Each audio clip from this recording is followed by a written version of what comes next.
Au cours de ces dernières décennies, un syndrome curieux s'est emparé de certains éléments et êtres vivants pour les affliger d'un comportement imprévisible, les conduisant à quitter le cours régulier de leur existence respective. À l'heure actuelle, personne n'est véritablement capable de cerner ce phénomène distinctement des sujets au travers desquels il se manifeste.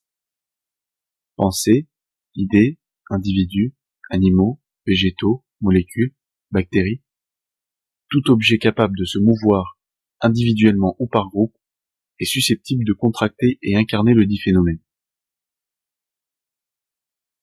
Auparavant, plusieurs tentatives d'appellation ont voulu l'enfermer sous les vocables de Dionysos ou plus tardivement du diable. Mais ces personnifications aujourd'hui ne peuvent plus recouvrir toutes les formes concernées, conséquence de l'extension de notre conception du monde. Récemment, une branche de la science se déploya pour faire cas de la chose qu'elle dénommera par approbation générale le phénomène malherbeux. Ces caractéristiques essentielles se retrouvant dans les plantes classées dans la catégorie des mauvaises herbes, les objets et êtres affectés par une malherboricité présentent les symptômes suivants: spontanéité, déviance, expansion massive, incontrôlabilité et indésirabilité. Cette science, qui de ce fait se fit appeler phénoménologie malherbeuse, ne tient ses connaissances que d'une poignée de savants issus d'horizons de recherche très variés et qui se réunissent régulièrement sous la bannière de l'Institut international de phénoménologie malherbeuse, plus communément référencé sous l'abréviation de l'IFEMAL.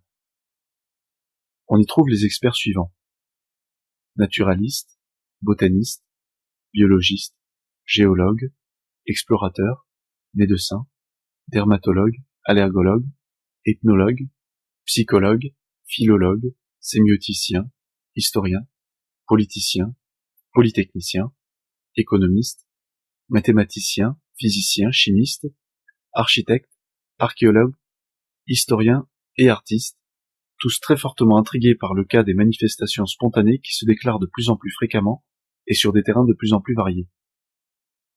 Ici et aujourd'hui, l'IFEMAL présente l'exemple d'une forme sous laquelle s'est manifesté le phénomène malherbeux, échantillon qui, pour une fois, a pu être immobilisé et conservé.